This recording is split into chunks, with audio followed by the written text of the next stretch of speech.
Honestly, I think sometimes I'm the luckiest guy in the world. To love what you do and to feel that you're really making a difference. Can anything be more important in life?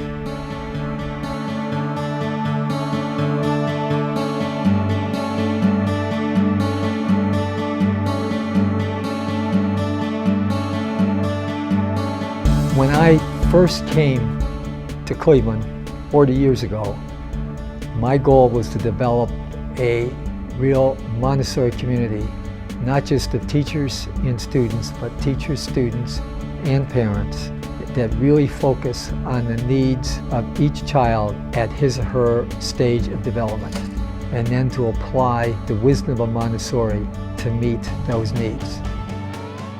And I'm not just talking about the academic needs, but I'm talking about the spiritual needs, the social needs, the emotional needs.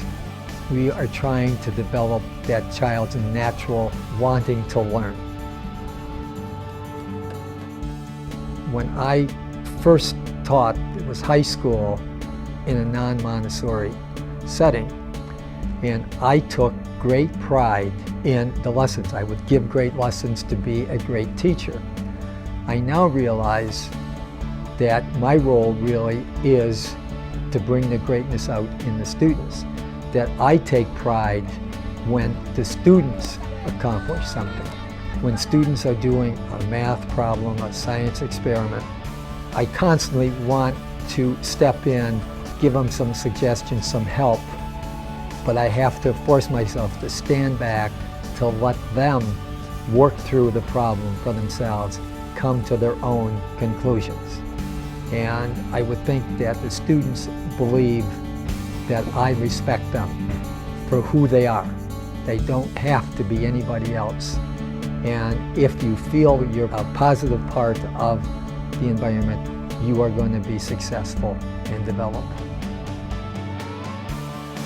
What we have already, I think, is a real spirit, a real community committed to Montessori principles. The three keys we work on all year is the active involvement of the student, the passive role of the adult, and the importance of the prepared environment. Without the prepared environment, you could really not have a successful Montessori environment. At the beginning, we all had to have kind of a faith that this Montessori was going to work. There was not a history. Well, now we have seen it work. So there is much less tension, much less second guessing. Many of the Montessori keys are just second nature. When we're preparing something, it's just automatic. We're thinking in terms of the 3-period lesson. In the elementary, we're thinking of the importance of imagination. Moral development is extremely important, and the cosmic education, that the students really become aware of everybody's role in the universe, in their place. And to me, that is the biggest change, that we don't even think about it anymore. We just know the Montessori method does work. In contrast, a lot of times when a big test is given, after it's over, the student experiences like a sigh of relief. I've finished. I believe in the Montessori, there's just a sense of satisfaction that when a student finishes a task, they want to go on to another activity. When students do that, they end up enjoying learning, and they are very confident in making mistakes. The students that graduate from Ruffing are different. They're happy with who they are as an individual.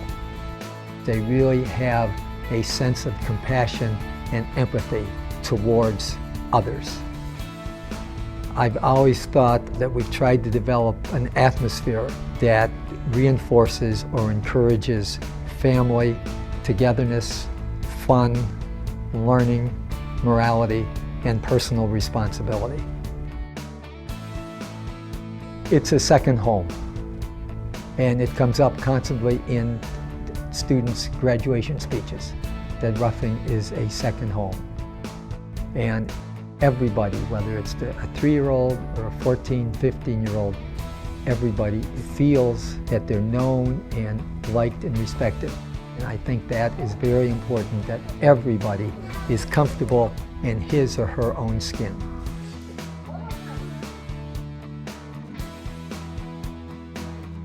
The next step is that the school isn't dependent on a person or people, but that the organism can survive on its own.